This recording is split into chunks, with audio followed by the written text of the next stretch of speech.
자, 이 골프를 치기 시작하신 목사님이 한 분 계셨는데요.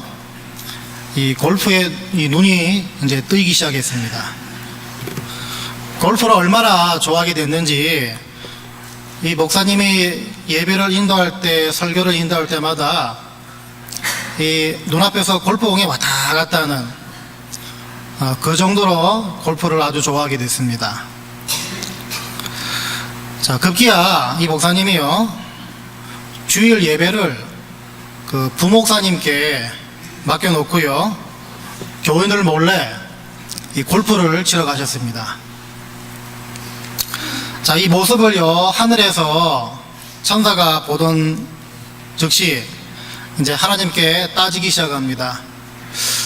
아니, 하나님, 어떻게 목사가 저럴 수가 있습니까? 좀 따끔하게 질책을 하셔야겠습니다. 하나님이 알겠다 그러시고요, 목사님이 치신 공을 한 번에 들어가게 만드셨습니다. 그 홀인원이라 그러죠. 한 번에 들어가게 만드셨습니다. 이 천사가 하도 기가 막혀가지고, 이거 하나님 어떻게 그냥 저렇게 만드실 수가 있습니까? 질책을 하시고 벌을 주셔야지 왜 홀인원 하게 만드십니까? 이렇게 물어보니까 하나님이 그러셨답니다. 야, 생각 좀 해봐라. 저거를 어디 가서 누구한테 얘기하겠냐, 이렇게 얘기하셨다고 합니다. 이해가 안 가십니까, 여러분? 지난주처럼 헌신, 만대말, 세신 이 정도에 웃으시지, 이 정도는 잘 모르시겠습니까, 여러분? 본인이 골프 쳤다는 걸 교인들한테 어떻게 말하겠습니까? 그러니까 홀인원 했다고 그 말도 못하는 거 아닙니까? 얼마나 답답하겠습니까? 이 이야기가 여러분 여러 가지를 말해준다고 생각을 하는데요, 그 가운데 하나가 하나님의 생각은 우리 생각보다 늘 앞서가신다는 것입니다. 하나님 우리보다 한 수, 두 수 더 앞서가십니다. 더 분명한 것은요, 하나님의 그 생각과 하나님의 인도는 늘 앞서갈 뿐만 아니라 하나님의 그 인도는 늘 선하고 옳다는 것입니다. 자, 그래서 여러분, 내가 혹시나 원치 않는 상황을 만나고 원치 않는 인도를 받을지라도 내가 거기서 하나님은 과연 내게 무슨 목적을 가지고, 무슨 의도를 가지고 이런 상황을 허락하실까, 이렇게 물어보는 것이 우리의 당연한 반응이지, 그 인도를 여러분 걷어차서도 안 되고요, 그 인도에 거했다고 해서 불평하고 불신하고 더 나아가서는 원망할 필요 없다는 것입니다. 이걸 누차 말씀드렸습니다. 오늘 설교도 굉장히 무겁고 어떻게 보면 굉장히 뻔한 이야기라고 볼 수가 있는데요, 우리가 그 뻔한 이론대로 살지 않기 때문에 늘 이 뻔한 이야기를 또 들어야 합니다. 여러분, 사도 바울이요, 이 다메섹으로 이 예수 잡는 사람들을 이제 잡으려고 가는 길에 극적으로 예수를 만났습니다. 그리고 사흘간 보지도 못하고 먹지도 못하고 마시지도 못한 상태에 있었는데 다시 이제 회복이 되지 않습니까? 이 사람이 회복되자마자 했던 일이 뭡니까? 그때부터는 예수를 전하는 일이었습니다. 예수가 하나님의 아들이 맞습니다, 이 복음을 많은 사람들에게 선포하는 일을 바로 회복 직후에 시작했습니다. 듣는 사람들과 변론까지 했는 걸 봤을 때는요, 굉장히 열정적으로 복음을 전했구나, 충분히 예상할 수가 있습니다. 그런데 그렇게 열심을 품고 복음을 전했는데 이 부작용이 생겼죠. 부작용이 생길 수밖에 없습니다. 왜냐하면 불과 며칠 전까지만 해도 예수 믿는 사람들을 붙잡으러 다니는 사람이었는데 이 사람이 하루아침에 변해버리니까요, 많은 사람들이 이 사람의 그 회심을 믿지 못했습니다. 자, 그러다 보니까 이 사도 바울이 이제 살해의 협박, 살해의 위협에 처하게 됩니다. 결국에는 주위 사람들의 도움을 받아서요, 이 자기의 고향이었던 이 다소로 보내지게 되는데, 우리가 예전에 바나바 살펴봤지만요, 이 바나바란 인물이 안디옥 교회로 이 바울을 부를 때까지 거의 10년 넘는 시간 동안 이 바울은 자기 고향, 그 구석진 고향 가운데 은거 내지 칩거를 해야 됐었습니다. 이 이야기를 통해 가지게 된 어떤 그 의문이요, 그렇게 열정적으로 하나님의 일을 하겠다고 덤벼드는 사람이었는데 하나님은 왜 이 바울을 급하게 막으셨는가, 왜 제동을 거셨는가, 바로 그 의문입니다. 예수님과의 극적인 만남 이후에 복음 전파하는 것에 들끓는 열정을 가졌다면 그냥 그 모습 그대로 잘 쓰시면 되는데 하나님은요, 바울에게 급하게 제동을 거셨습니다. 이게 참 이해가 잘 안 된다는 것입니다. 여러분, 우리가 수요일 때마다 출애굽기를 살펴보고 있는데요, 여러분 잘 아시는 모세도 마찬가지입니다. 모세, 그렇게 지지로도 말을 안 듣던 이스라엘 사람들을 또 40년이라는 그 광야 생활 다 거치면서 이제 약속의 땅, 가나안 땅 바로 앞에 코앞에 도착했는데 그때 이 모세에게 하나님 말씀하신 게 뭐였습니까? 야, 모세야, 수고했다. 너 근데 이 땅 못 들어간다. 너 여기서 죽어라. 그러십니다. 여러분, 화가 치밀어 오지 않겠습니까? 급하게 제동을 거셨습니다. 참 이해하기 힘들고 받아들이기 힘든 부분입니다. 오늘 우리가 19장 이야기를 다 읽지 않았지만요, 이 이야기도 마찬가지입니다. 여러분, 북이스라엘의 가장 악한 왕이었던 이 아합에게 하나님이 엘리야를 보내십니다.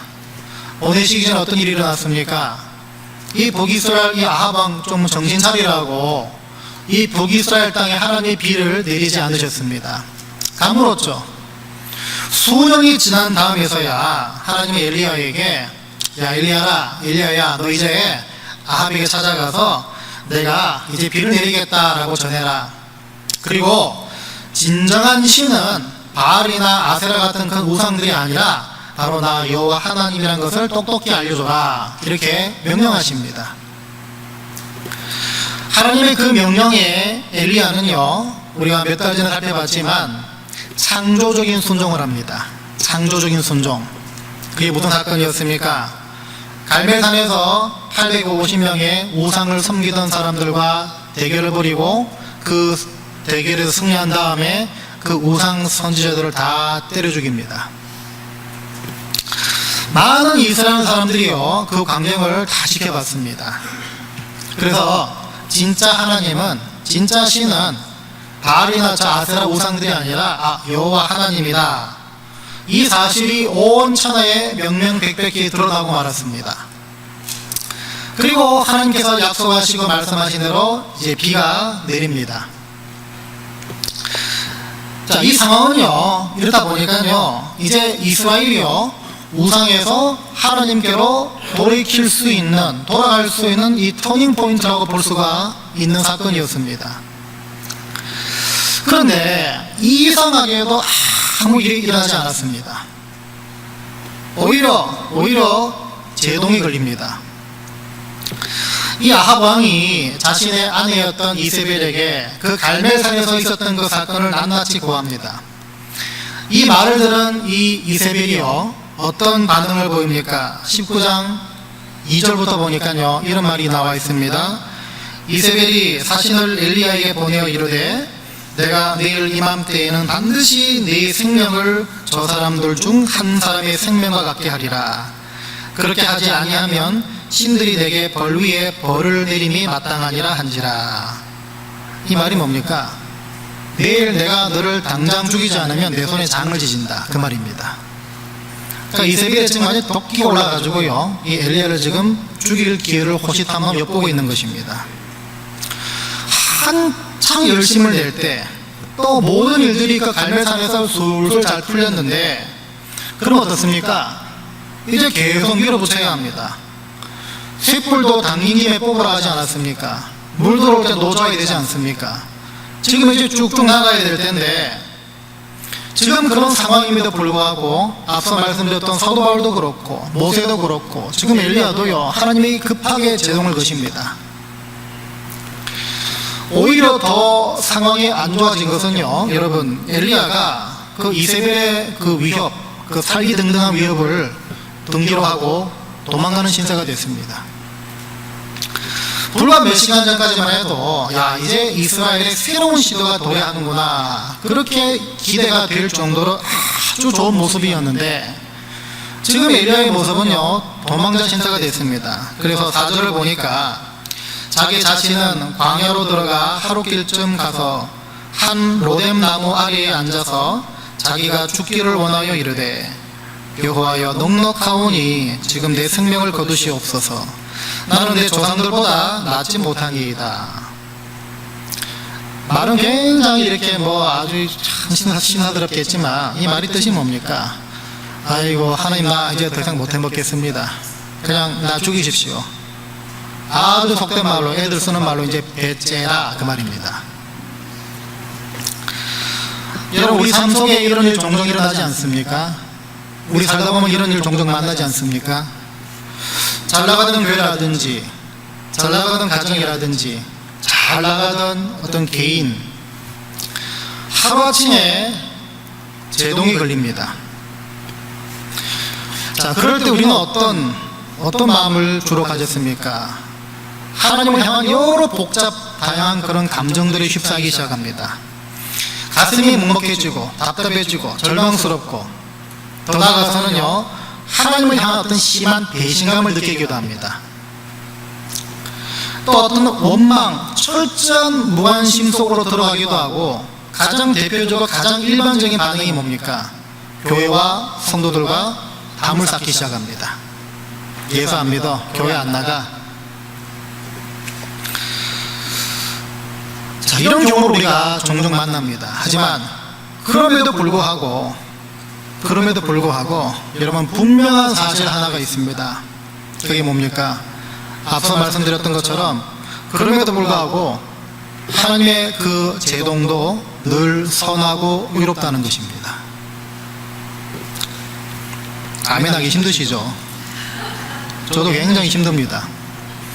여러분, 제동 걸린 적 있지 않습니까? 그때 여러분 고백합니까? 하나님, 그래도 이 제동 여전히 선하고 의롭습니다. 고백하십니까? 못하죠? 저도 잘 안 됩니다. 근데 성경은 그렇다고 말하고 있다는 것입니다. 하나님은요, 저와 여러분들을 의도적으로 골탕 먹이시고 의도적으로 곤란에 빠뜨리는 분이 아니십니다. 그렇기 때문에 지금 당장은 받아들이기 힘들고 선뜻 이해가 가지 않을지라도, 그럴지라도 하나님의 그 제동에는, 하나님은 늘 선하고 의로우신 분이기 때문에 그 제동 거심 가운데 속에서도 하나님의 의로움과 선하심을 찾아야 된다는 것입니다. 오늘 엘리야도 그렇고요, 모세도 그렇고, 말씀드렸던 바울도 그렇습니다. 하나님은 어떤 선한 목적과 의도와 뜻을 가지고서 한창 잘 나가는 사람들에게 제동을 거셨습니다. 그게 뭐냐는 것입니다. 오늘 읽으신 본문을 통해 하나하나 그 답을 찾아보고자 하는데요, 오늘 본문을 보시면 가장 눈에 뜨이는 엘리야의 변화가 있습니다. 아시다시피 엘리야는요, 이 갈멜산에서의 그 엄청난 승리 이후에 기진맥진했습니다. 이게 눈에 금방 띄는 엘리야의 변화입니다. 근데 왜 기진맥진했는지를, 그 이유를 찾아보면요, 어떻습니까? 결론부터 말하면요, 이 엘리야, 이 사람은요, 본인이 가장 이상적인 그 결과를 머리에 이미 그리고 있었고 기대하고 있는 상태였습니다. 그런데 본인이 기대하고 있던 그 결과와 그 그림이 실제로 이루어지지 않게 되니까 기진맥진하게 된 것입니다. 심한 허무감에 빠졌습니다. 엘리야가 머리에 그리고 있었던 그 기대, 그 그림이 무엇이었습니까? 이 갈멜산에서의 승리 이후에 이스라엘이 바뀌는 것이었습니다. 이제 우상의 그 헛됨, 부질없음을 이제 사람들이 알았으니까 이제 이스라엘이 하나님께로 돌아가는 시점이구나, 이 그림, 이 기대감이었습니다. 그런데 문제는 뭐냐면요, 그 기대감, 그 그림, 내가 기대하고 있던 그 어떤 결과들, 이것들을 내가 너무 앞세우다 보니까 하나님보다 본인을 앞세우기 시작합니다. 그러니까 본인이 우상이 된 모양 아니겠습니까? 내가 뭘 다 했다, 내가 이제 다 이거 이루었다, 그러면 내가 이 이룸에 합당한 그 결과들에 따라와야 된다, 이렇게 생각하면요, 여러분 기지맥진할 수밖에 없습니다. 여러분 하나님 정말 사랑하는 마음 다 가지고 또 하나님 일을 열심히 감당하고 또 물심양면으로 주의 몸된 교회를 섬긴다. 당연히 하나님 기뻐하시고 당연히 하나님 영광 받으시는 일이죠. 그런데 그 상황 속에 내가 빠지기 쉬운 함정이 하나가 있습니다. 그게 뭐겠습니까? 열심으로 주를 섬기고 열심으로 주의 몸된 교회를 섬기는 사람일수록 한 번씩 점검하고 한 번씩 내가 함정에 빠진 것이 아닌가 여러분 체크해야 될 것이 하나가 있습니다. 그게 뭐겠습니까? 내가 속단해서 결과들을 미리 내 머리에 그려버린다는 것입니다. 그래서 나의 그 헌신과 나의 그 충성과 나의 그 행함의 열매, 대가, 이 보상을요 나 스스로 미리 구체화시킨다는 것입니다. 그게 하나님의 일을 열심히 하면 할수록 행여나 빠지기 쉬운 함정이라는 것입니다. 기도할 때도 마찬가지입니다. 우리 대부분의 기도가 어떤 기도입니까? 나의 바램, 나의 어떤 그 욕망들, 나의 어떤 그 바램들 이것을 이루어 주시옵소서. 그냥 이루어 달라고 믿지도 못하니까 막 미쉽니다라고 말하지 않습니까? 미쉽니다. 우리의 대부분의 기도는요 나의 어떤 바램을 이루어 달라는 그 수준에 늘 머물러 있습니다. 그러니까 그러다 보니까 기대치를 내 머리에 이미 그리고 있다는 것입니다. 여러분 그렇다고 해서 여러분 전혀 기대하지 말란 말이 아닙니다. 제 말씀은요 조심하자는 것입니다. 한 번 더 점검해 보자는 것입니다. 확인해 보자는 것입니다. 왜 조심해야 합니까? 사람은요 응답을 주시는 하나님보다 그 응답 자체에 집중하려는 그 나쁜 습성이 있기 때문입니다. 여러분 기복신앙 말 많이 들어보셨죠? 그게 뭡니까? 복 주시는 하나님보다 그 복에 더 집중하는 신앙이 기복신앙입니다. 딴 거 없습니다. 바로 이 부분을 조심하자는 것입니다.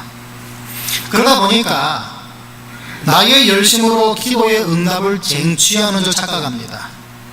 내가 열심히 기도하면 당연히 주셔야 된다고 착각합니다. 안 주실 수도 있는데 안 주시는 것이 더 선하고 옳은가라고 판단하시면 그럴 수도 있는데 나는 무조건 내가 기도했으니 무조건 쟁취해야 됩니다. 이런 식으로 착각한다는 것입니다. 쉽게 말하면요 하나님 앞에서 내 위치를 망각한다는 것입니다. 지금 엘리야는요 이 갈멜산에서의 엄청난 승리 때문에 그 이후부터 하나님을 놓치고 있었습니다. 승리라는 그 상황에 하나님이 놓쳐버린 것입니다. 그 증거가 무슨 증거입니까? 내가 다름 아닌 내가 갈멜산에서 그 일을 했다. 내가 그 일에 쓰임받은 유일한 하나님의 일꾼이다. 이 고백을 통해서 지금 엘리야의 상태가 어떤지를 알 수 있다는 것입니다. 14절을 보니까요 두 번이나 말하는데 내가 만군의 하나님 여호와께 열심히 유별하오니 개역 한글에서는 열심히 특심하다 그렇게 말합니다. 이는 이스라엘 자손이 주의 언약을 버리고 주의 제단을 헐며 칼로 주의 선지자들을 죽였음이오며 그 뒤에 또 뭡니까? 오직 나만 남았거늘 그들이 내 생명을 찾아 빼앗으려 하나이다. 여러분 이 말은요 또 굉장히 이 고상하게 고백하는 것처럼 들리지만 어떤 말입니까? 굉장히 당돌하고 하나님 앞에서 쉬운 말로 오버하는 말입니다.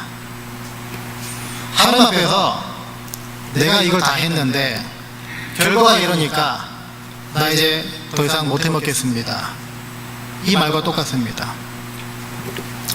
그러니까 엄청난 승리에 스스로 엘리야가 지금 도취되어 있는 상태고요. 그러다 보니까 본인이 하나님 앞에서 어떤 존재인지를 지금 망각하고 있는 상태라는 것입니다. 하나님은요 이런 엘리야를 가만 놔두지 않으시고 고쳐주시려고 합니다. 그래서 오늘 하나님께서 이 엘리야에게 일관되게 계속해서 물어보시는 질문이 있는데 여러분 보십니까? 엘리야가 이 호렙산 도착했을 때 9절에서 하나님이 엘리야에게 어떤 식으로 찾아오십니까? 이렇게 말씀하십니다. 엘리야야 네가 어찌하여 여기 있느냐? 그리고 산 위에 세우셔서 13절을 보니까 또 그러십니다. 엘리야야 네가 어찌하여 여기 있느냐? 네가 왜 여기 있느냐? 말씀하십니다. 하나님이 엘리야가 지금 어디 있는지 정말 모르셔가지고 물어보시는 게 아니죠. 이 질문은요 질문 받는 자로 하여금 자신을 돌아보라는 말입니다. 자신을 돌아보라. 쉽게 말하면 너 주제 파악 좀 해라. 더 못된 말로 말하면 야, 네 꼬라지 좀 알아라, 그 말입니다. 여러분, 아담과 하와가 죄를 지었습니다. 그때 하나님께서 아담을 찾으십니다. 어떤 식으로 찾으셨습니까? 아담아, 네가 지금 어디 있느냐 물으십니다. 하나님이 지금 아담 어디 있는지 모르셔가지고 물어보시는 겁니까? 하나님이 진짜 아담이 어딘지 몰라가지고 물으신 게 아니죠. 이 말은 뭡니까? 네가 지금 내 앞에서 어떤 존재냐, 네가 대체 내 앞에서 어떤 존재이기 때문에 이렇게 숨어 있느냐, 이렇게 물어보시는 겁니다. 여러분, 엘리야가 누굽니까? 엘리야가 누굽니까? 주인 대신 하나님이 부르신 하나님의 종이죠. 그렇다면 주님을 섬기는 사람 저밖에 없습니다. 내가 제일 열심입니다. 근데 이스라엘 말도 안 듣고요, 이세벨은 지금 나 죽이겠다고 지금 방방 뛰고 있습니다. 하나님 못해 먹겠습니다. 차라리 절 데려가십시오. 이렇게 말하는 것은요, 종이 주인 앞에 가져야 될 모습이 아니죠. 그래서 여러분, 엘리야 이런 삐딱한 태도, 삐딱한 말투, 이걸 통해 우리가 예상할 수 있는 게 뭡니까? 엘리야는요, 지금 갈멜산의 그 엄청난 승리 이후에 우쭐한 마음 가진 게 아니었을까요? 그 승리 이후에 자신이 이미 자기 머리에 그린 어떤 그 기대감으로 스스로 도취되고 스스로 가슴 벅찼던 게 아니었을까요? 그런데 그게 정작 안 이루어지니까 그로 인한 상실감이 컸던 게 아니었을까요? 다시 말해서 여러분, 동행하시고 회복하시고 말씀하시고 교제하기 원하시는 그 하나님보다 본인이 누리고 본인이 보기를 원하는 어떤 현상에만, 어떤 그 현상에만 관심과 시선이 지금 엘리야는 머물러 있었다는 것입니다. 하나님을 놓치고 있었다는 것입니다. 여러분, 바울도 그렇고 모세도 그렇고 지금 엘리야도 그렇고 사실은 하나님이 엄밀히 말하면 제동 것인 게 아니죠. 하나님은 오히려 제동이 걸릴 만한 상황과 제동이 걸릴 만한 그 마음, 이것을 본인들 스스로 보기를 원하셨다는 게 더 정확한 표현입니다. 네가 하나님 놓치고 있지 않느냐, 네가 좀 누리고 있는 것들보다 네가 하나님 더 붙잡고 있어야 될 종인데 이걸 놓치고 있지 않느냐, 이걸 말씀해 주시기 위해서 제동을 거신 것입니다. 여러분, 그래서 하나님께서 거시는 제동은요, 엘리야가 지금 마땅히 서 있어야 할 자리, 마땅히 가져야 할 그 마음가짐, 이것들을 다시 회복해 주시기 위해서 행하시는 하나님의 특별한 인도라고 볼 수가 있다는 것입니다. 어떤 회복이겠습니까? 여러분, 19장 말미에 하나님이 엘리야에게 무슨 말씀하십니까? 새로운 사명을 주십니다. 새로운 사명을 주십니다. 덧붙여서 너 말고 너 같은 일꾼 이 나라에 7,000명이나 더 있다, 충격적인 말씀을 전해주십니다. 그걸 봤을 때 선지자로서 하나님께 명하신 것을 그대로 겸손하게 행하고 받아들이는 바로 이 모습으로 하나님이 이 엘리야를 다시 회복시켜 주신다는 것입니다. 여러분, 하나님이 한참 열심을 가지고 복음 전하던 이 바울을 고향 다소로 보내신 것, 이해할 수 없는 일이라 말씀드렸습니다. 왜 또 제동 것이었는가 이렇게 말씀드렸습니다. 겉으로 보이는 것만 보면 이해할 수가 없습니다. 하지만 여러분, 고향에 누가 삽니까? 여러분, 고향에 누가 삽니까? 여러분들을 가장 잘 아는 가족, 친지, 친구들, 이웃, 바로 그곳에 고향에 있는 사람들입니다. 그렇다면요, 예수 만나기 이전의 삶을 누구보다도 잘 아는 사람들, 나를 너무나 잘 아는 사람들에게 복음 전하고 예수가 하나님의 아들이다 전하는 것이 더 쉽겠습니까? 아니면 여러분들 본 적이 없는 제3자, 그분들에게 복음을 전하는 것이 더 쉽겠습니까? 여러분, 경험상 어떻습니까? 어느 게 더 쉽습니까? 복음 전에 모셨어야 알지 뭐. 죄송합니다. 무시하는 말입니다. 여러분 잘 아는 사람들에게 복음 전하는 게 쉽습니까? 아니면 생각 모르는 사람한테 가서 복음 전하는 게 쉽습니까? 예? 이런 답이 나올지 전 예상 못했는데, 나를 잘 아는 사람한테 복음 전하는 게 더 어렵습니다. 여러분, 가족 중에 불신자분들 계시면 잘 아시지 않습니까? 내가 사는 모습이 이분이 너무나 잘 알고 있는데, 내가 그동안 복음을 막는 삶을 살고 있어 왔으니까 여러분, 복음 전할 때 그분들이 더 받아들이기 힘든 거 아닙니까? 근데 여러분, 주님께서 생각하신 바울의 사역의 시작점, 그 시작점은요, 바로 가까운 사람들로부터 복음을 감화시키는 이 고향이라는 자리였습니다. 이 부분을 연습하고 훈련함을 통해서 나중에 바울은요, 이방인 전문 사역자로 등장하게 됩니다. 이 부분이 해결되지 않았다면요, 바울이 이방인 전하는, 복음 전하는 사역자로 살아간다? 이해가 안 됩니다. 아니, 자기 집부터, 자기 고향부터, 가까운 사람부터 복음을 전하는 것이 훈련되고 그것이 먼저 행해져야 이방인들, 모르는 사람들, 제3자들 복음 전하는 거, 이 순서가 그렇게 아닙니까? 모세도 마찬가지입니다. 모세는요, 이스라엘 사람들로부터 엄청난 존경을 받던 리더였습니다. 성경에 딱 나오는, 한 번 나오는, 다시 말해 하나님과 대면했던 유일한 인물이었죠. 엄청난 사람이었습니다. 그런데 이런 사람이 가나안 땅까지 들어가게 되면 어떻게 되겠습니까? 제가 수요일 때 말씀드렸지만요, 어떻게 했습니까? 우상될 확률이 굉장히 높습니다. 교주될 수 있습니다. 아니나 다를까, 하나님은요, 하나님의 거룩함과 하나님의 그 능력보다 자신의 혈기, 또 자신을 더 드러내고자 했던 모세의 치명적인 실수를 기억하셨습니다. 그게 바로 민수기 20장의 무리바 물 사건이었죠. 하나님은 모세의 우상 될 수 있는, 모세의 교주될 가능성을 거기서 보셨습니다. 그래서 한창 박수 받을 때, 한창 존경받을 때 모세를 그냥 조용히 데려가신 것이죠. 오히려 이것이 모세에게 더 큰 은혜고 더 큰 좋은 일입니다. 여러분, 우리가 왜 하나님께 불평하고 왜 하나님을 많이 오해합니까? 많은 경우는요, 내가 하나님 앞에서 어떤 존재인지, 내가 하나님 앞에서 누구인지를 망각한 채 하나님 앞에 나오기 때문에 하나님을 많이 오해하고 불평합니다. 그러다 보니까요, 여러분, 은혜와 복과 응답을 주시는 분이 누구신지를 분명히 하기보다는요, 내가 지금 받고 있는 그 은혜와 복과 응답에만 집중하는 치명적인 실수를 범할 때가 많다는 것입니다. 저와 여러분은요, 내가 누구인지를 분명히 한 채 하나님 앞으로 나와야 합니다. 나의 거룩하지 못함이 주님의 거룩하심 앞에서 고발되고 폭로가 돼야, 그래야 제대로 살 수가 있습니다. 이걸 쉽게 뭐라고 말합니까? 주제 파악. 여러분 자신을 주제 파악하게 되면요, 어떤 답이 나오겠습니까? 저도 그렇고 여러분도 그렇고요, 하나님 앞에서 내 자신을 한번 말해보거라 그러면 우리는 꼼짝없이 어떻게 말할 수 있습니까?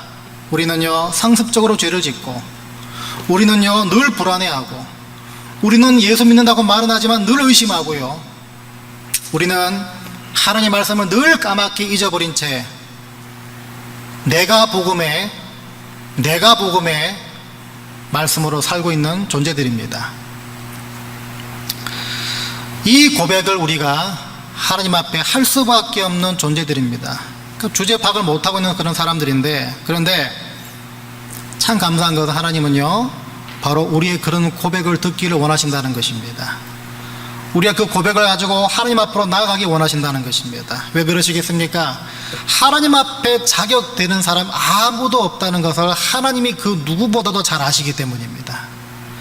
그래서 여러분, 하나님 앞에서 정직한 모습으로, 솔직한 모습으로 주제 파악이 됐으면, 주님, 제 꼴이 이렇습니다. 제 꼴이 이렇더라도 개인적으로, 가정적으로 주님의 도움이 많이 필요한, 그냥 불쌍히 여김받아야 할 존재가 바로 접니다. 여러분, 이 고백으로 주님의 은혜 보좌 앞에 늘 담대하게 나가게 되시길 바랍니다. 그래야만, 바로 그럴 때만이 하나님께서 그래도 너는 나의 가장 존귀한 자녀다. 내가 너를 사랑하고 내가 너를 위해 피를 흘렸다. 내가 너 포기 안 한다. 도와주겠다. 나를 열심히 찾아보거라. 이렇게 여러분들을 찾아오시는 것입니다. 주제 파악이 돼야 여러분 하나님 만날 수 있고 주님의 도우심을 간구할 수 있습니다. 목이 곧은 채로 사지 마시기 바랍니다. 늘 주님 앞에 고개를 내리고요, 낙타 무릎처럼 꿇어 엎드리시고 주님의 인자하심과 주님의 자비가 주의 용서하심이 필요합니다. 내 모습이 이럴지라도 주님 도와주십시오. 그렇게 주제 파악이 될 때 그때 주의 도우심이 시작되는 시점입니다. 어떤 목사님 쓰신 책을 보니까 이런 내용이 나와 있습니다. 지금은 뉴질랜드에서요 큰 사업을 하시는 장로님이 이 집사님일 때 이 목사님과 이 집사님이 같은 교회를 섬기셨다고 합니다. 근데 이 젊은 집사님이요 은사가 있습니다. 뭐냐 하니 보니까 이 사업에 대한 은사가 있습니다. 그래서 젊어서부터 시작한 그 사업이 너무 잘 돼가지고요 많은 돈을 만지게 됐습니다. 그런데 여러분 돈만 버는 데서 막 혈안이 되어 있다 보니까요 눈이 어두워져서요 교회를 멀리하고 하나님을 멀리하고 점점 세상을 가까이 하게 됐습니다. 그러자 하나님께서 가만 안 놔두셨습니다. 부도가 나고요 급기야 하루아침에 감옥에 가는 신세로 전락하게 됐습니다. 거기서 회개하고 거기서 감사하게도 하나님 다시 붙잡아 주셔서 하나님과의 관계를 이 집사님이 다시 시작하게 됐는데, 바로 그 당시에 목사님이 면회 가셔서 하시는 말씀이 이렇습니다. 그분이 이런 말씀을 그 목사님께 합니다. 목사님, 저 그때 안 망했으면 진짜 망할 뻔했습니다. 저 그때 안 망했으면 진짜 망할 뻔했습니다. 그 책 쓰신 목사님이 그 집사님의 그 고백을 아직까지도 잊지 못한다고 합니다. 이 말이 뭐겠습니까? 여러분, 기본적으로 하나님의 생각, 우리의 생각 다릅니다. 기본적으로 내가 받고 싶은 인도와 하나님 우리 주시는 인도는 다를 수밖에 없습니다. 왜? 나는 죄인이고 주님은 거룩한 분이시기 때문입니다. 더군다나 하나님의 생각과 하나님의 인도는 늘 내가 생각하는 것보다 훨씬 옳고 선합니다. 그 이유 하나 때문이라도 우리는 제동 걸리고 제동을 받는 상황에서도 하나님의 그 선한 인도와 하나님의 그 선한 의도를 늘 고백할 수 있고 인정을 해야 되는 것입니다.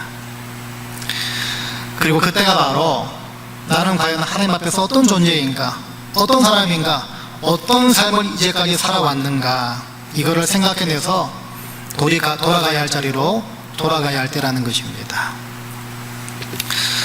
여러분, 하나님의 제동은요 늘 옳고 선합니다. 바라기는 여러분 조급해지지 마시고, 원치 않는 상황 속에서 여러분 불평하지 마시고, 또 하나님을 오해하지도 마셔서 하나님의 깊은 뜻을, 더 나아가서 하나님의 거룩한 성품을 조금씩 알아가는, 경험해 나가는 저와 여러분 다 되시기를 주의 이름으로 간절히 축원드립니다.